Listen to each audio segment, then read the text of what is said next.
আসসালামু আলাইকুম এভরিওয়ান, চলে আসলাম নতুন একটি রেসিপি নিয়ে আপনাদের সাথে শেয়ার করার জন্য।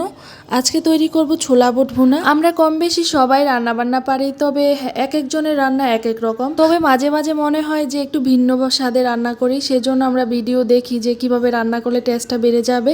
সেজন্য আজকের এই রেসিপি। তাহলে চলুন শুরু করছি। এখানে বুট নিয়েছি, নিয়ে আমি সারা রাত ভিজিয়ে রেখেছি। আপনারা চাইলে 7 থেকে 8 ঘন্টা ভিজিয়ে রাখতে পারেন।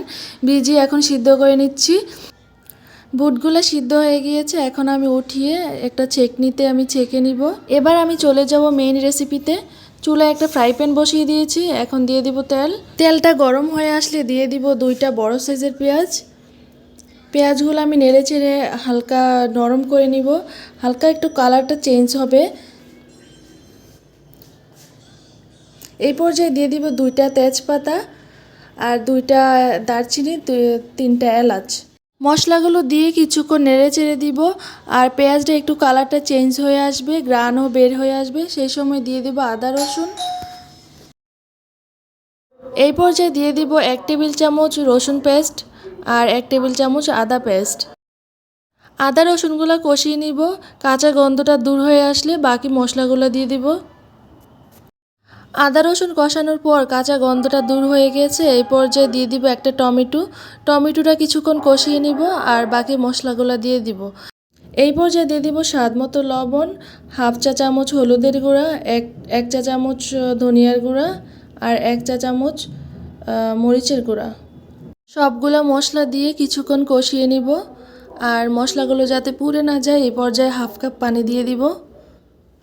পানি দিয়ে কিছুক্ষণ কষিয়ে নিব আর দিয়ে দিব গরম মশলা সামান্য একটু, জিরাও দিতে পারেন। জিরা আমার বাসায় ছিল না, তাই জিরাটা স্কিপ করেছি। আর দিয়ে দিচ্ছি 4টা কাঁচামরিচ।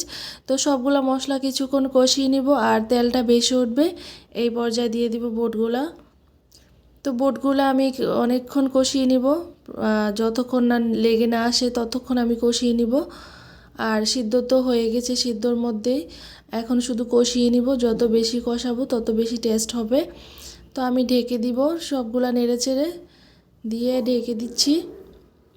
তো ঢেকে দিব আর একটু পরপর উঠিয়ে নেড়ে চেড়ে দিব। তো এইভাবে করে আমি বুটগুলা ভুনা করে নিব। আর লাস্ট পর্যায়ে দিয়ে দিব ধনিয়া পাতা কুচি। তো ধনিয়া পাতা কুচিটা দিলে গ্রানটা অনেক ভালো আসে এবং টেস্টটাও বেড়ে যায়। তো ধনিয়া পাতাগুলো দিয়ে ভালোভাবে নেড়ে চেড়ে দিব। তো ব্যাস হয়ে গিয়েছে, এই 2 মিনিটের মতো জাল করে নিব। তো দেখুন বুট ভুনাটা হয়ে গিয়েছে আর কতটা লোভনীয় লাগছে।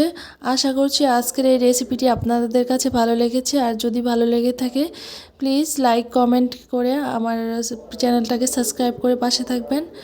ওকে, ভালো থাকবেন সবাই। আল্লাহ হাফেজ, আসসালামু আলাইকুম।